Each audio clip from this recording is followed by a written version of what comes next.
Hi everyone, we're just sort of waiting right now for my good friend to join. We love when IG Live doesn't want to cooperate with us. It's really entertaining, it's really fun. Oh my goodness. She should be coming on any second. She just sent me a text, so I just want to sort of pop on today and talk about something that is really important to me and really important to the person that we're going to be chatting with as well. I have invited Haley, but while we sort of, oh, hey Haley! Girl, technology. Technology. I can't with the technology. Before this, I was fighting with Hulu. So, Oh welcome my to. gosh. Oh, we're sort of matching. We have our Disability Pride merch on right now. Me and Haley worked together to design these, and I really like it. You guys can't see the back of it, but there's basically just this Giant. huge blown up on the back. It's so fun. So, well, I, Haley, how are you doing? I'm leaning back so people can actually see my face, not just the shirt. Hey, you gotta promote the shirt though. The shirt's important. Well, You know this. what I mean? All right. You can lean back now. I'm just chilling over here with Alexander Hamilton, and I don't know where my finger is. Alexander Hamilton and King George. Hamilton reference, if anyone gets that, comment below. Doing a lot of that. I had a CP flare and a dizzy spell, so I got my blanket. Yeah, that segue, that sort of brings us into what we're talking about, which is the fact that it's Disability Pride Month. I feel like a lot of people know. I mean, you have like Black History Month, you have LGBTQ Pride Month, you have Women's History, all of these different things. But I feel like people aren't really aware so much of the fact that July, we're in July. Yeah, time's not real. That we're in Disability Pride Month right now. And there's something like that bothers me. Like, you should know like that it is, but a lot of people don't have that sort of awareness, because it's not talked about a lot. You see companies really jump on the fact that it's Pride Month and we have to sell all of these Pride themed shirts and all these Pride themed backpacks and this and that, whatever they may sell. And then they all get real quiet during Disability Pride Month and quiet the rest of the year. But that's a topic for another time. This isn't Boycott Corporations Live. This is Disability Pride Month Live. So, sort of, before we dive in, what are your feelings on that? Like, the fact that this really isn't something that people know about. It's kind of heartbreaking. Like, as a disabled gay person, I feel like the world should love all of me and not part of me. Mm. And brands will be like slapping rainbows on everything, but those same brands don't make accessible clothing or make our world accessible. And things like, sometimes I'm not hyped and down Pride because we love Pride. Pride is great. Pride is great. But sometimes Pride isn't accessible. And we also have to think about making Pride accessible to our gay, trans, lesbian, LGBTQ plus A members. That's so important. I mean, I was just at Pride. I went to a couple of Pride events. I went to Tampa Pride, St. Pete Pride, and then the PFLAG Riverview Pride Parade, which you guys should really check out. PFLAG, they're amazing. Not sponsored, just letting you guys know that they're a great organization. But I feel like I talk a lot about things, and I'm like, not sponsored because I'm not. But yeah, when I was there, that was something that I definitely noticed. It was like you have to go up, like especially walking Pride. Like, I am not a disabled person in the sense that I can't walk places, with difficulty. Like, I'm perfectly fine in that aspect. I still have sores on my feet that are scarring over because it was so difficult to walk through there. And that is being a perfectly, like my feet work just fine. So it's like, imagine trying to navigate that experience when you have a disability. I just couldn't imagine.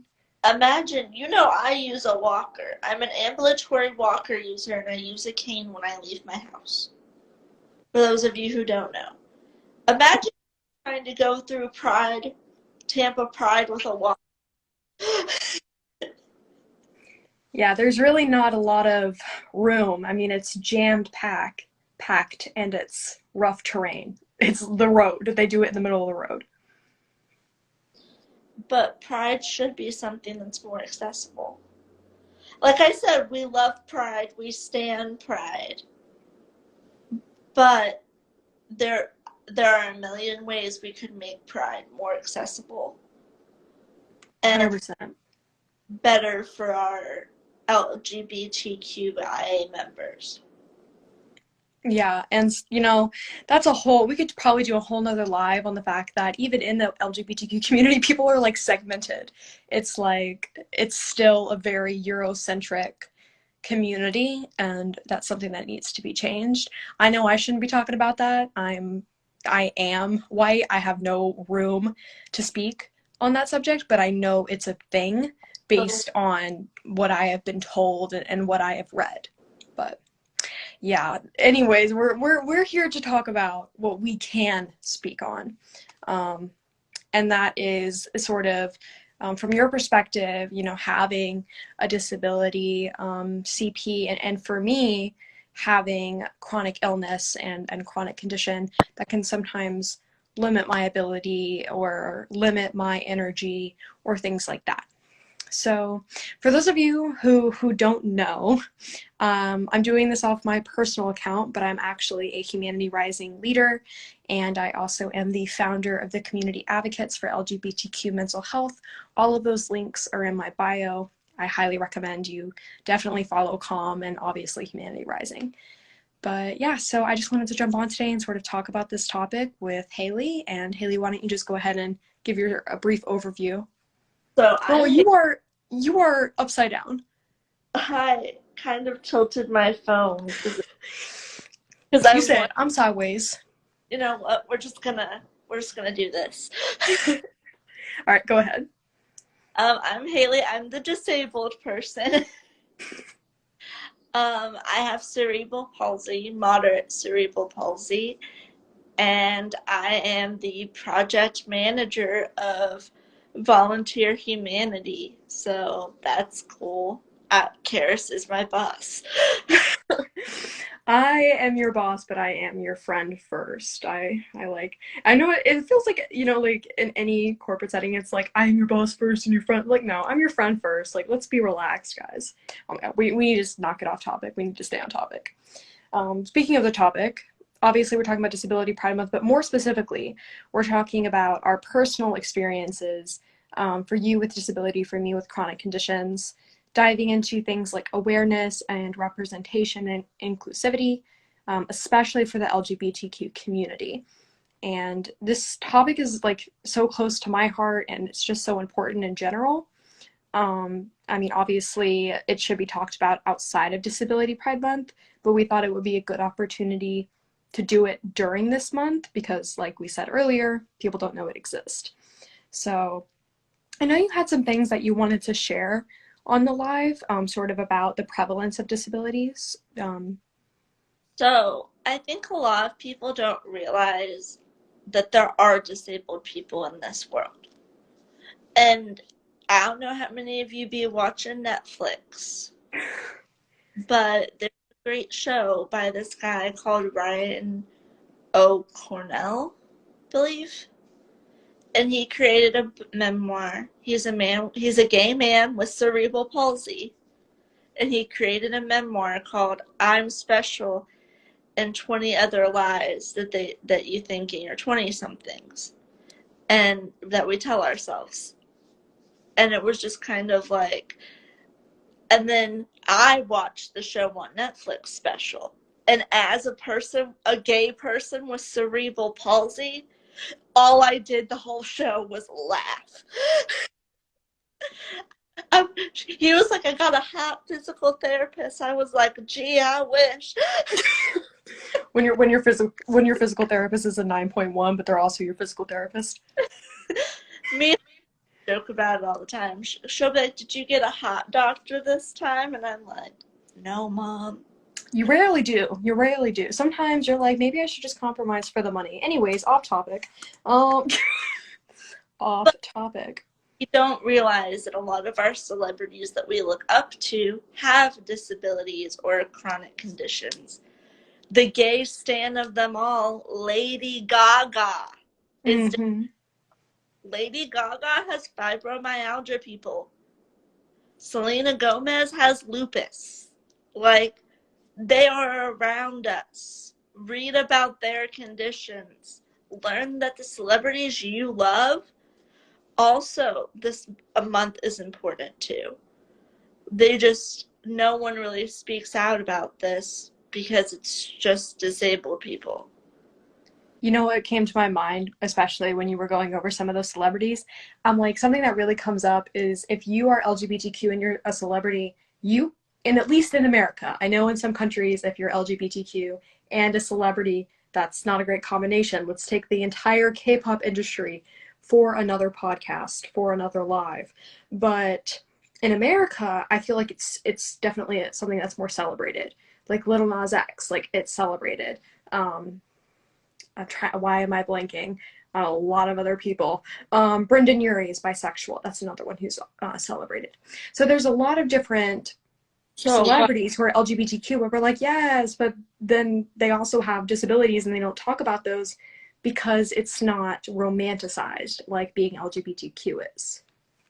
no one's like Lady Gaga has fibromyalgia. Yes, Queen, get it. Yeah, unless you have fibro, then you're like, oh, she's such an icon. I love her for representing us. But if you're not, you A, probably have no idea that that's the case, and B, wouldn't even know what fibromyalgia is, even if you did know that she had it. So, Which fibromyalgia, by the way, since we are bringing it up like 30 times, chronic condition that causes people's nerves to make them in really bad pain. Like mhm. 10 out of 10 worst pain of their life.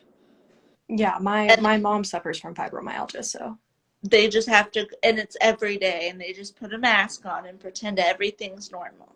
it's like the dog meme that's just sitting in a chair surrounded by fire. Like this is fine. Like I feel like that's kind of explains a lot of chronic conditions. This is fine. Cerebral palsy. This is This is fine. fine. Definitely. But yeah, like you said, it's so prevalent, we just don't notice it. Like you had mentioned to me yesterday that over 1 billion people across the world have some form of disability. And specifically in the United States, the numbers vary because it's self-reporting and a lot of people are ashamed of these things. So the numbers do vary, but it was like 2 to 5 million LGBTQ people have a disability. For the numbers people in the crowd, there are 11 million people in the United States that are like that. How do I explain this in a way that doesn't completely shift over to stats? But essentially, oh, I know how to do it. 40% of bisexual men report having a disability, and 36% of lesbian and bisexual women report having a disability. Overall, it all kind of lumps into nearly half of all LGBTQ people in the United States have a disability. And you wouldn't think that, right? And I do want to say, I want to make this very clear. Being LGBTQ, not a disability, not a mental illness, okay? It is a perfectly normal, just like being straight, just like being heterosexual, whatever word you use, just like being cisgender. It's normal. Okay, it's not a disability, it's not a mental health issue. So, thinking about the fact that half of LGBTQ people have some form, or I guess I should say nearly half, have some form of a disability, it makes me wonder. It's almost like which came first, the chicken or the egg? But it is something that you have to think about. My perspective on it is, you know, every time I've encountered and met and befriended and made a connection or whatever have interacted with people with disabilities, they are kind, they're open, and they have this completely different view of things. And I think that might contribute to why you see that almost half of LGBTQ people have a disability, because I feel like all of us are a little at some point, right? And I feel like maybe they just lean into it more. I don't want to speak on that though. So, what's your opinion? I think it's just like we talked about in the podcast that we did a few weeks ago. Listen to the podcast. Shameless plug. Um, that that like people who are in the LGBT community want community, and That's people who are disabled want community. So we find community however we can. And so there's a lot of crossover because people are searching for community. that's a really good perspective. That's like really nice to think about. And it's also very interesting when you frame it like that, because a lot of BIPOC people, a lot of people with disabilities, a lot of women, um, basically a lot of minority groups also cross over into the LGBTQ community. So that's an interesting hypothesis, definitely. I know I'm not bringing religion into this, but why do you think people join churches? Well, I know a huge portion of religion is community. It's wanting to connect with people and find a family, It's and that's one of the beautiful things about religion. it's not. You can be a Christian, a Jew, a Muslim, or whatever you practice, and do in your own home. But that's not what makes being that religion fulfilling. Yeah, and But kind of the same yeah, way the BIPOC, the LGBT LGBT. disabled groups of, oh, I can be disabled and just sit on in my house on my SSI check and be depressed, bored, and isolated, or I can get out there and help and make a change. And it's beautiful when you see people like, I was watching an episode of Queer Eye, and there was this guy who it lives in Kansas City, root root, my home state. Well, still live there, but whoop whoop. Um, that made, Clarification. Kansas City is not in Kansas, and that enrages me. Anyways, continue, please. but he made a workout and gym, like nonprofit organization called Disabled Not Really, and it helps people train for the Special Olympics, the Paralympics, and things like that. And I just think that's so beautiful because there's where else I've never heard of another gym that's specifically made for disabled people. Yeah, neither have I. And they can they have community with people that also like to work out. Trust me, I work out and I'm a disabled person. Like, just because you're disabled does not mean you're lazy. That's a good point. Yeah. But definitely finding those things, and that's a huge portion of the awareness and accessibility. Because you know what, I mean, I'll be honest, when you said that, like, I don't know any other gyms that offer, accessible workout equipment or whatever, what have you. It was the first time that thought came into my mind, and that's my own ignorance from my experience of not having to consider that. But looking at it that way, you're like, there is so much that needs to become accessible in this world. Or I'm gonna kind of get off topic for a minute. Stay on topic, girl. Well, it's on the topic of disability, but Oh, it's not on the topic of we have can't we we can't start talking about Popeyes again. yeah, That's a have we all noticed that mobility aids are the affordable ones, or ugly as all get out? or they're very plain. I will say that. They are horrible. Well, but they're made for practicality, right? Right, but why can't the cute one be the same price as the not cute one? Like, either way, someone's gonna have to use that mobility aid. Like, I use a cane, and luckily I went to Amazon and found a cute foldable cane. But then I had to buy a base for it, so that was an extra $16 that I had to spend. And I was like, I just wanted something cute. Yeah. I mean, that's something that we can't spoil too much. We can't say too much about it. It's still kind of under wraps. But But that's a project that me and you are working on. Um, I don't believe I so yesterday, since we're talking personal experiences. yeah. Yesterday I went to my CP specialist and got to meet with my brace maker and everything, which my new brace will be here August, September-ish. So keep keep the good vibes, please. I'm sending you the good vibes. Just send the good vibes. Um, but I was talking to her, and like my doctor was shaming me for wanting cute things. She's like, "Well, your health's more important." I'm like, and I wanted to say it straight to her face, but I didn't. I'm like, "You really think I'm gonna be out here wearing this brace as much as I should if it's not cute? That's a good Or point. or you think I'm gonna want to wear these orthotic shoes that I have to buy if they're not shoes that I truly like to wear?" Like, why? Why why am I being shamed for not for wanting to look, I hate this term, but semi-normal? Mm. Like, I don't want to stick out like a disabled thumb, if that makes sense. Or if my disability does shine through who I am, I want to shine through and like, dang, her brace cute, or dang, those are cute orthotic shoes. Where'd you get those?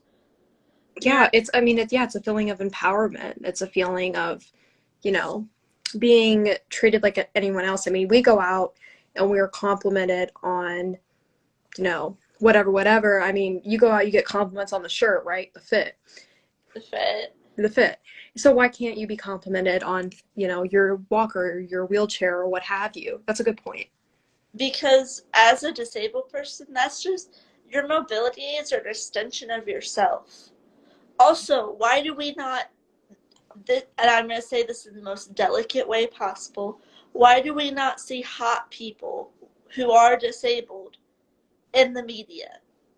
Like every time we see someone who's disabled, they're either the villain in the show, or they ugly. We never get a normal looking disabled person who's just the good person in the show.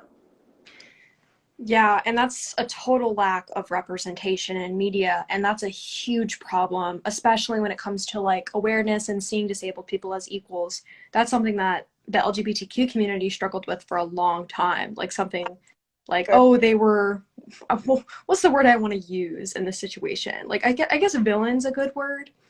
Or they were just like that one side character who like the mafia boss needed to get information on like his rival and he just walked into an alley and then like somebody walked out of like a gay club and was like, what do you need to know? Like it's always something like and that was back then. Now it's a little bit different and it's changed and there's good representation, but that's not really the case for people with disabilities, and that's definitely something that needs to change. So I remember, and this is going to be probably to all of you. I don't know how many viewers we have. Oh, I think People are popping in and out a little bit. okay. But when I was 16, when I was 15, my mom had my youngest sibling. And you watch all those little kid shows with your sibling, again, that you watched when you were a kid. My little brother's favorite show was Daniel Tiger's Neighborhood, which was the spinoff of Mr. Rogers' Neighborhood, for those of you who do not know. And I remember loving Mr. Rogers, and I remember loving it because he did have a kid in a wheelchair for an episode, and that was like astonishing to me. That he loved someone in the 60s who was disabled, like that astonished me. But then one day, my brother at one point in his life loved the movie Coraline. Oh, Coraline. I remember that. And so the mean lady has a messed up hand. Well, for those of you who don't know, I also have a messed up hand. So my little brother 3 years old, goes, "Sissy, she has a messed up hand like you." Now, this lady was plucking out children's eyes. Yeah, not the best role model. And I'm sitting here. I go to my mom's room and start crying, like, "Mommy thinks I'm the villain." And she's like, "No, no, he's just connecting dots." I was like, "Oh, okay." He's just connecting dots. And I was like, "But he's connecting me to a villain."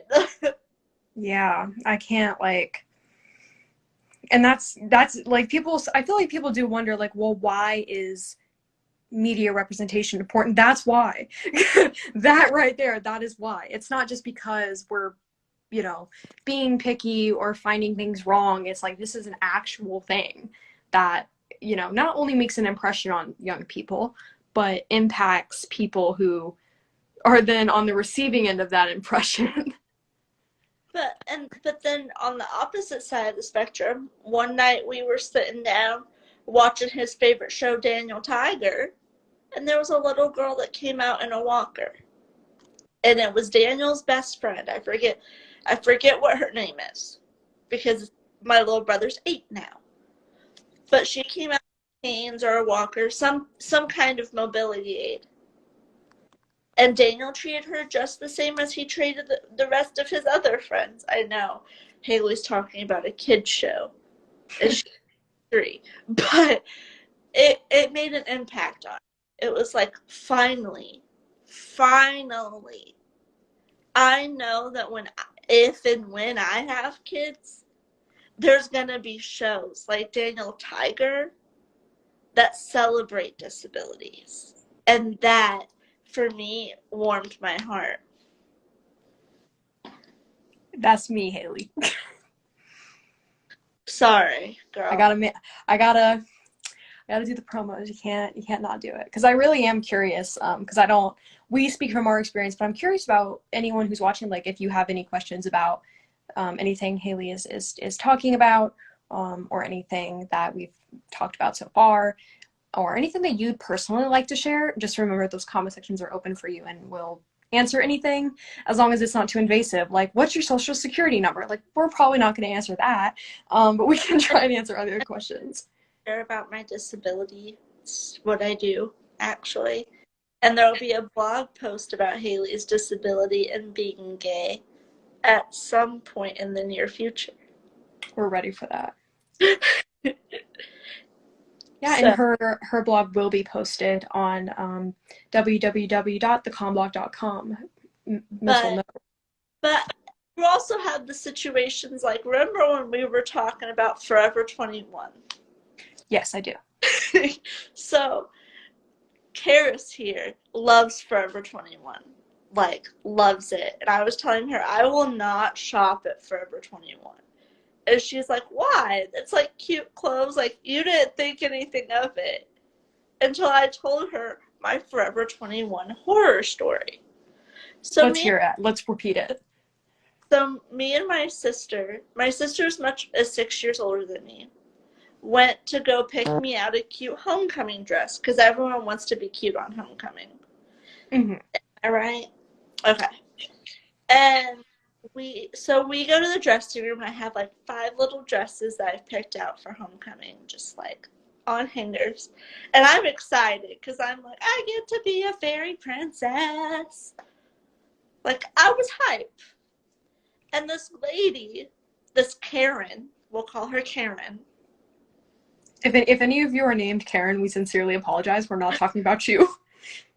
Um, Told me that my sister could not help me put on my clothes because it was against company policy. And we were both explaining my sister's disabled. She needs a little bit extra help. I was like, I need a little extra help. Like, we're not, because this lady automatically assumed we were going to go get freaky in the stalls, apparently. I'm like, no.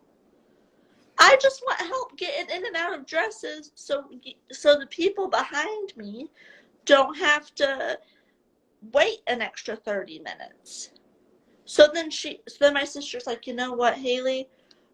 Just drop it, go in the stall, to try on your dresses, and then we'll leave. Like, we will, if you find one you love, we'll buy it, and then after that, we are just going to book it out of here. Like, you do not have to stay here any longer. I was like, okay. So I try on the dresses, I find the one I want, I walk out of the room, and in comes the gay hype man.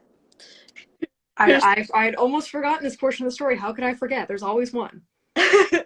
And he's like, you look good. I'd wear that for my drag show. And I was like, thank you. So I got the dress. We got the dress in the bag. We bagged the dress. You bagged the dress. And it's then, always nice to have that end on a good note, though.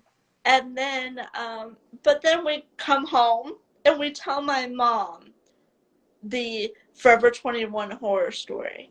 She's calling corporate. She emailing corporate. And they like per my previous email. And they like fired the girl. Yeah. Well, at least they have a very strict corporate policy about being ableist. They fired her and said, "We're sorry you had to go through that." Well, out of curiosity, did the hype man get a promotion? Oh, they didn't know about the hype man. You should have included that in your email. You could have made that guy could have been like, anonymous gay guy at Forever 21 in KCMO. Every guy that works at Forever 21 in Kansas City, Missouri is gay, Carys. Okay. I guess that would be like emailing the corporate office of Hot Topic and say, hey, the one wearing black. I guess that it would be a similar situation. They're like, which one? All of them do that. I was like, I don't know. They were also wearing makeup. They had bomb hair. They looked fly. All of them look like that. Well, I don't know what to tell you.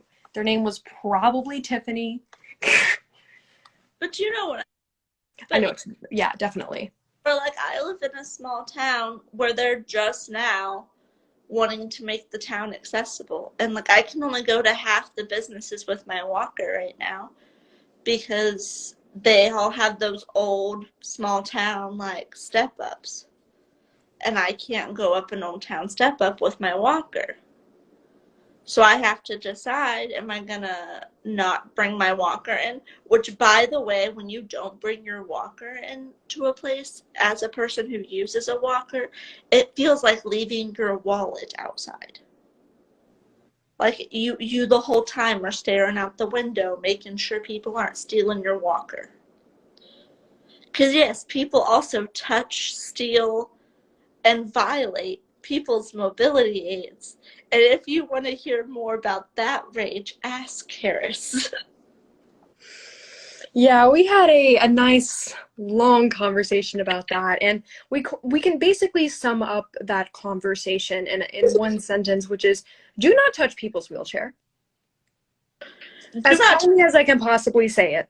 Something that we did point out, right, is do not push people's wheelchair, please. Do not touch people's mobility aids, please. Please. If someone has a cane, don't, if it falls on the ground, don't touch it. Unless somebody asks you for help. Unless the disabled person is like, hey, can you pick that up for me? Don't touch it. Don't move it. Don't touch it. Don't even look at it. Just pretend it's not there. Because, can you explain why that is? Because canes, wheelchairs, walkers, and other mobility aids are kind of an extension of that person. So it'd be like me going over to Carys and touching her arm. Somebody about to get dropped. Like, it would be like touching, if it's a walker or a cane, it would be like touching someone's car. Do you just go around touching random strangers' cars? No, you grow up in a society where you learn, don't touch the car. Cars, yeah. And especially, like, other than the car, like, don't touch people.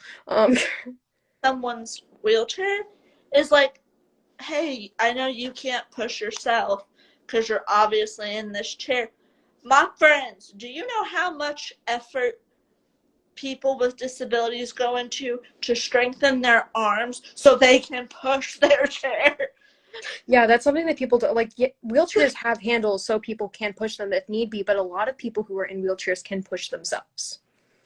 But like I had a really good appointment yesterday, and I ended up walking to the other side of the hospital that my doctor was on. And one of the girls saw me with a cane. She's like, "Are you sure you want to walk that far?" And I was like, "Well, do I really have a choice?" And then she's like, "Yeah, let me get this wheelchair and push you down the hallway." So I got pushed down the hallways, and I it was so much easier for me because hospitals and doctor's appointments already give me anxiety. So it was like, I really don't want to walk this far if I don't have to. Yeah, and I want to point out that's a good example of healthcare being accessible and healthcare being um, easy to access in terms of mobility. Not talking about insurance, not getting into all of that. But that is obviously not always the case, especially when you talk about rural areas, when you talk about places that don't have a lot of funding, but also when you combine being disabled with being an LGBTQ person. There are, in fact, doctors' offices that will deny you services because you're LGBTQ. Is that against the law? Is that not recommended? Yes, but it still happens. It happens at an alarming rate. I can't pull the statistic off of the top of my head, but I did write a whole blog about it, so you guys can check that out. I, Um, I say something. yeah, go ahead. So I'm fortunate enough to go to a hospital that offers a van service for those disabled people who can't drive. Mm. So that's something that I'm really thankful for. Um, but I know that that's a privilege that a lot of disabled folks don't have, and I'm grateful for that. But another thing is, can we talk about how, like, what were we talking about? Sorry, brain fog moment. We were talking about accessibility of healthcare. Like, I went to a gynecologist one time, which is just a lady doctor, Lady doctor. and she automatically assumed that I was promiscuous because I marked bisexual. She automatically assumed I was promiscuous. And I was like, no, I'm not. Really not that promiscuous. But she thought because I was bisexual, I was just everywhere. I was like, nope. Which isn't fair to me and isn't fair to bi women in general. Like, why is that a stereotype? Yeah, I mean, as a pansexual person, that's definitely an issue. I mean, especially, let's talk about, it's slightly off topic, but I just want to address it because we're talking about bisexual people. The biphobia is rampant in the LGBTQ community, and I want to take this time to say, bi people, if you are bisexual, you are valid. Your sexuality is not a phase. It's not indecisiveness. It's an actual sexuality, liking both males and females, men and women. As someone who is pansexual, I do not agree that there should be, what's the word I'm looking for? A Sex- combination. Well, like more like a combination between being bisexual. People say like, oh, so you're pansexual. That's just a fancy word for bisexual. I'm like, no, there's a difference. Pansexual people don't consider gender when they're making romantic and partnership decisions. They look at other factors. Whereas people who are bisexual, they do acknowledge that that's something that they look at. And that's perfectly fine. That's okay. It means you are bisexual. That's fine. And if you're pansexual, you're pansexual. They're not the same thing, but they're both equally valid. Anyways, tangent over. Let's go back to what you're talking about. but like, I just, and as a dis, and then she, but at the same time, she was wondering how I could be promiscuous because I was disabled. I'm like, I don't know how to say this gently. Say it So as gently as possible. disabled people still Engage in, yeah. Still Engage in sexual activity. There we go.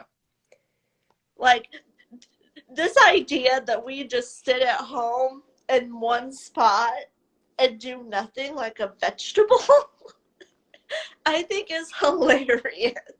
Like, I don't understand how people, do they think you just stare at a wall? Like, oh, this paint, it's already been dried for 10 years, but I must continue observing. It's like, it will maybe undry, and then I can rewatch it dry. It's like, that's not how this works. But that's what people seem to think disabled people do all day. I'm like, how do you think we get fed? Or how do you think we go to the bath? They're like, how do you go to the bathroom? I go to the bathroom the same way you do. I get up and I go. Oh my God. They're like, how do you eat? I put the plate in front of my face and I grab a fork. They're like, how do you exercise? I adapt my exercise by sitting down. Ooh, so scary. Oh, this isn't Veggie Tales. This is real life. yeah. And, you know, a big part of that sort of ignorance and misunderstanding, obviously, is the lack of awareness and lack of education. And it happens on, like, what you just saw, like those mundane things like eating or sitting down, but just like, how do you sit? I sit. I take a seat, and multiple, just like you should probably take multiple seats. But I think that, you know, the whole sort of issue stems from this lack of education and lack of awareness.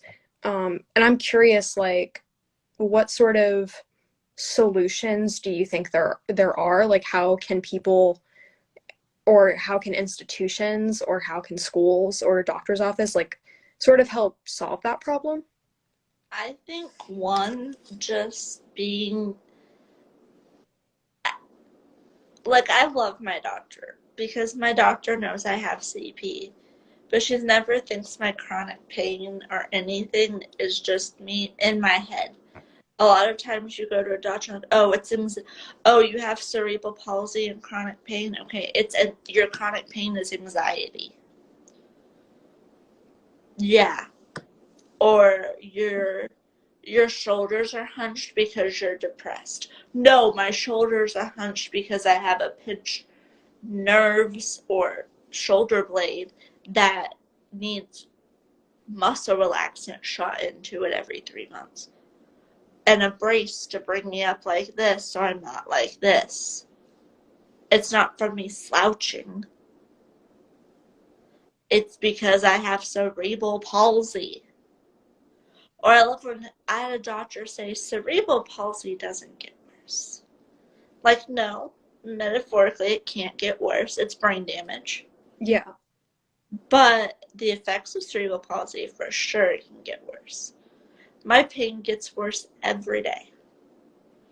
And now, because of other health complications, I'm off my pain meds. So do not ask me what my pain level is today. Don't put that smiley face diagram in front of me. I will throw it out the window. Do not the smiley face diagram. I worked out today. Just don't. Is there so I love how, like, the smiley face diagram goes all the way up to, like, show, like, this red angry face, and I'm like, I'm not angry when I'm in pain. I'm asleep most of the time. Is there a sleepy face? Can we add that to the chart?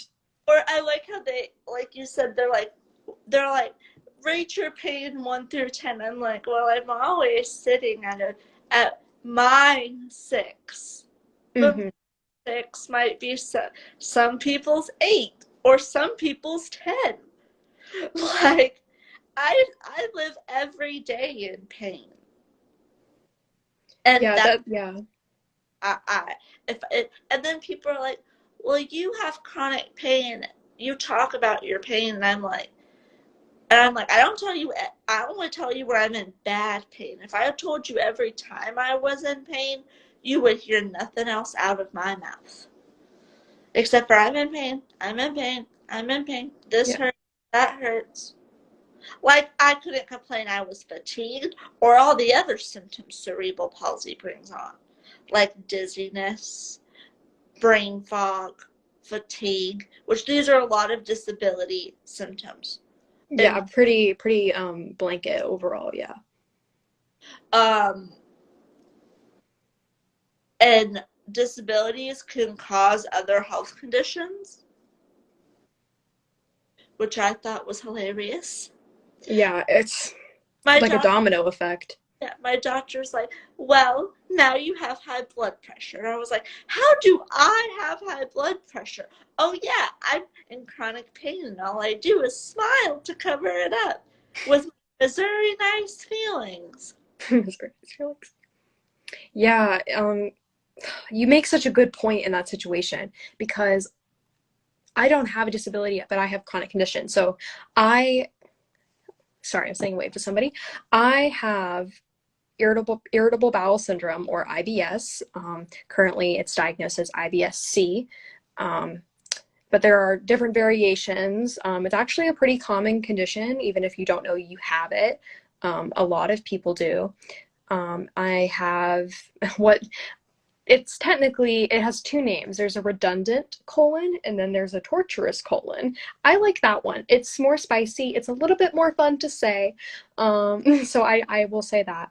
But I'm not going to get into all the medical jargon, but essentially, if a colon is supposed to be like this, which it's not, this is a metaphor. I'm not a doctor. I barely passed AP chemistry, but barely, but still did. So if your colon is supposed to be like this, mine's kind of just like, it's kind of just like, eh.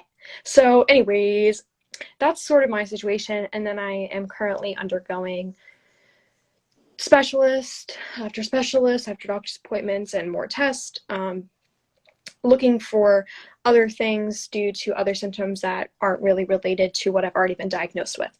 So going through that process, having a chronic condition, having a disability, or what have you, going through that with already the extra mental stress of being an LGBTQ person in an unequal healthcare system, going in and being told, oh, you feel like this because you're depressed. You're sleeping 16 hours a day because you're depressed. I'm like, no, I'm sleeping 16 hours a day because it's the only day I can function for that remaining 8 hours. That's why. And it's like, oh, you are sluggish or you have brain fog because you're stressed out. And I'm like, I'm actually not. I actually have my life together for once. I'm really proud of where I am. So I know it's not that. And they'll, say these things and say, like, go to a mental health therapist. And I'm like, I've been to those. I've been to a lot of them because yeah, go ahead, Haley. Like, Oh, another thing, like, so people, I live alone, and people mm-hmm. come in my house and tell me how dirty my house is. I'm like, do you constantly feel like you could take a nap from the moment you woke up to the moment you go to bed? No, because you're a normal person. Imagine if you felt that way and still had to clean, shower, um, eat food, which means you usually have to make food. That's me, Haley. Um, so you're just sitting there, and you have the spoons theory, which is what I like to use because it is really enactable to both disabled people and people who don't understand. So let's say everyone wakes up with 12 spoons. Okay? Everyone. We don't all wake up with 12 spoons. I woke up with like a few more than I usually do today. Luckily. But there's days I wake up and I have 2 spoons. But let's say it's a good day and we both, normal person and disabled person, start off with 12 spoons. Okay, take 1 spoon away if you forgot to take your medicine. Take 2 spoons away if you took a shower. Take 1 spoon away for taking your medicine. So technically you'd be back at 3. Take 1 spoon away if you ate breakfast. Take 1 spoon away if you got dressed. Take 2 spoons away. So that was 5, right? We have 6, 7 more to go. Take one. So this is the new 5. Take 1 spoon away if you take 2 spoons away if you went to a doctor's appointment. Take 2 spoons away if you went to work. Take 1 spoon away if you cleaned something. By clean something, I mean like picked up the coffee table, not clean your whole house. We're not talking about steaming the floors and getting not down on your hands and knees with a rag. We're not talking about that kind of cleaning. We're talking you move your dirty dish from the table to the sink. Take another spoon away if you take your night meds, and take another spoon away if you change into PJs. Oh yeah, that's true. You know, no. What bugs me about that analogy is the audacity that you would assume I'm not always in my PJs. Okay, but these were just okay. Normal people do, okay? And that's another thing. Us chronically ill people, I've made the joke that I'm changing from one set of PJs into another. I feel like that can be true if you don't leave your house a lot. But yes, that's definitely something you change into, your clean pajamas to your new pajamas, and it's 12 in the afternoon and you're just getting about your day. But yeah, something that is a thing that people need to consider is sort of thinking about those spoons, and thinking that, I guess I want to put it this way. People who have chronic pain, people who are chronically ill or have a chronic condition, like in the comments mentioned, like ADHD, or in my case, I have persistent depressive disorder, I have a history of anorexia, and I have OCD and body dysmorphia. Those things all cause me some form of psychological distress that isn't the same thing as being sad because you failed a test, or isn't the same thing as being anxious because you have a big family gathering coming up and you have so much to do to prepare for it. It's not the same thing. And in that same vein, with chronic pain, stubbing your toe isn't the same as having chronic nerve pain. Saying like, oh God, I'm in so much, like if somebody who is chronically ill, for me, this is something that people do, and I understand why they want to relate, but it's not the same thing. It may be being vulnerable and saying, today I'm really tired, and I would never really say anything unless it's really bad. I was like, I really can't function, I don't want to get out of bed, and then somebody says, oh, I wish I could lay in bed and nap all day, or I wish, I could go to sleep at any point, or oh, I know exactly how you feel, I never want to get out of bed, I wish I could live my, like, no, like it's complete, it's the inability. And when you have an inability to get out of bed, it's not fun and it's not romantic. Go ahead. I've had people so I'm on SSI, Mm-hmm. Social Security income. No one's getting my Social Security number. Just putting that out there. Ask questions, not that one. But a lot of people think, oh, it must be so easy being on SSI. I'm like, yep, it's so easy being 200% under the poverty line. It's so easy knowing my whole life I'm living in poverty. Like, it's great living in poverty, which causes other issues like food insecurity and things of that nature, which disabled people fight with every day. We could literally have a 3-day long webinar for Disability Pride Month at this point. But no, like a lot of disabled people, because they can't work, have to be on SSI. Which there's nothing wrong if you're on SSI. It's a great government program, helps tons of people. But then you have to be on food stamps, which by the way suck. You get like enough for $1.30 per meal per day for the month. Wait, that's interesting. When you get if you live in subsidized housing, I got it. and you have Social Security, and I live in subsidized housing, which most disabled people, because of low income, have to live in subsidized housing or low income housing because they can't afford a normal apartment. And then you also are on food stamps and you get Social Security, and then food stamps tells you, oh, you're going to get $841 a month. That's as much as you can make right now on SSI. And um, that just kind of irks me. You know what I mean? Well, yeah, and I Saying have been doing, yeah, research on, because for Volunteer Humanity, we do sort of this annual fresh food drive, and the fact what you just said, like $1 something per meal where I live. Do you want to know what Feeding America has estimated the cost per meal is? Almost $4. so and then they expect us to use our Social Security money to fill in the gap. And there's times that I'm going to be fully vulnerable here because we can be as much as possible.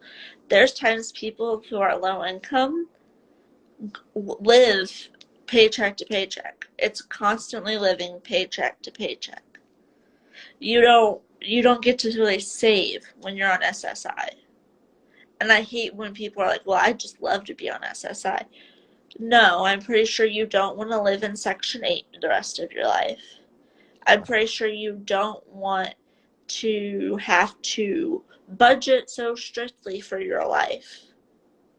I'm sure you want to go to, like right now, if I could, I'd go see Lizzo in October with my mom, but I just can't afford that. So we were going to do it for my birthday, and now we can't, which really sucks because Lizzo's my hero. I'm actually going to start on some like adult Make-A-Wish grants to get me some of the things I want that are bigger in my life. But even my bigger wants, like I want to meet Lizzo. Like that's a small want compared to people who have cars and motorcycles and dishwashers. All these things that everyone else takes for granted that I'm like, I'd love to have a dishwasher. I'd love to have a car. I'd love to eat whatever I wanted. But, along with cerebral palsy, I have to eat low sodium for my high blood pressure, which, by the way, is not cheap. So they're like, here's your $119 in food stamps. But by the way, you're also going to have to eat low sodium, and you're also going to have to make sure that food lasts you, and you're also going to have to make sure that the food is nutritious and balanced. And then you have your doctor asking you what you eat, and you don't want to be like, well, this week all I could afford was a bag of pizza rolls and some frozen pizza, so I ate pizza rolls and frozen pizza. The whole situation is essentially this romanticization, I can never say that word, of what we see as downsides of having this, having a disability or having a chronic condition or being LGBTQ, all of these things that we've been talking about.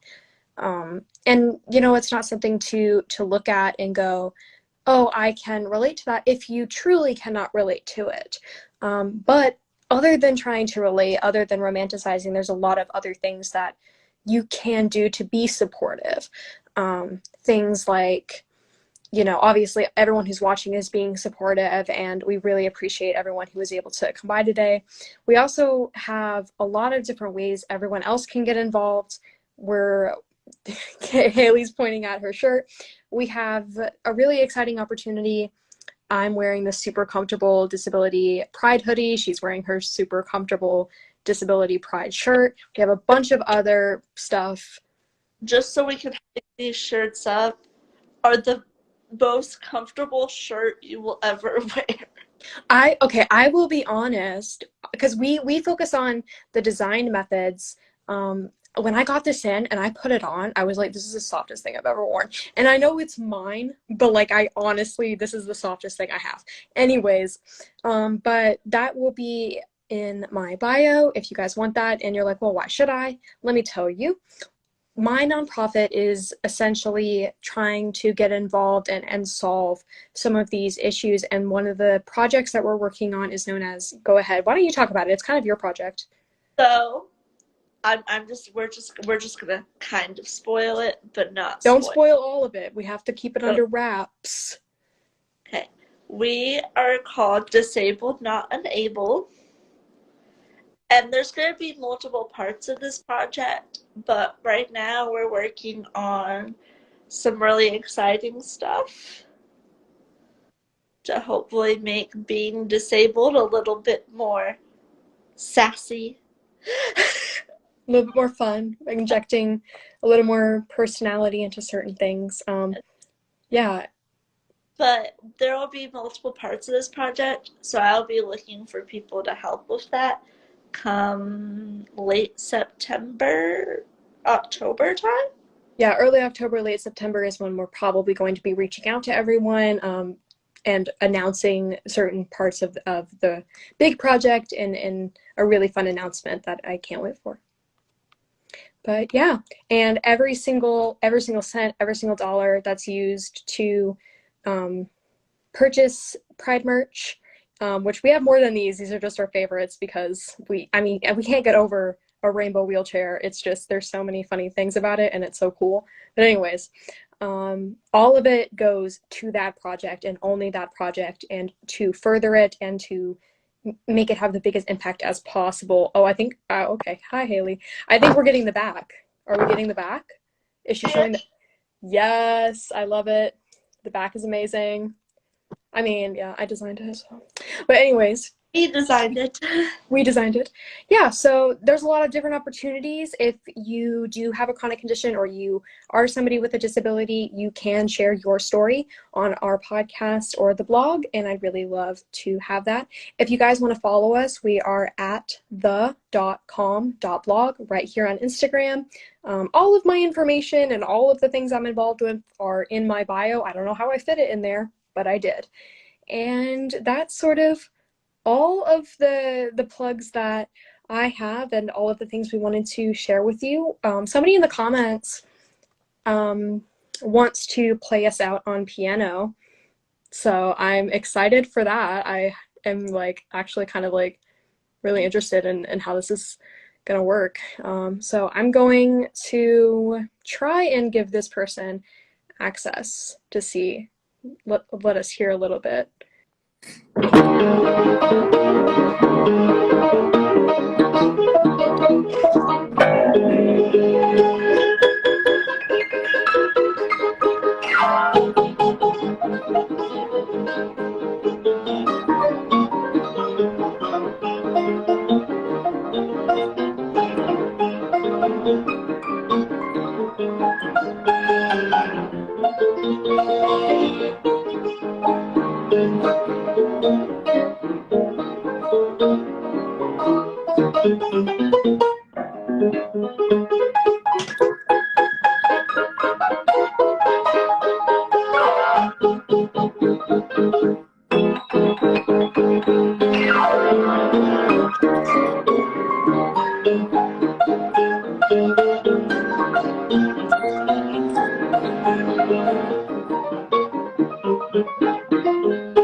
That was so good. What the heck? That was so cool.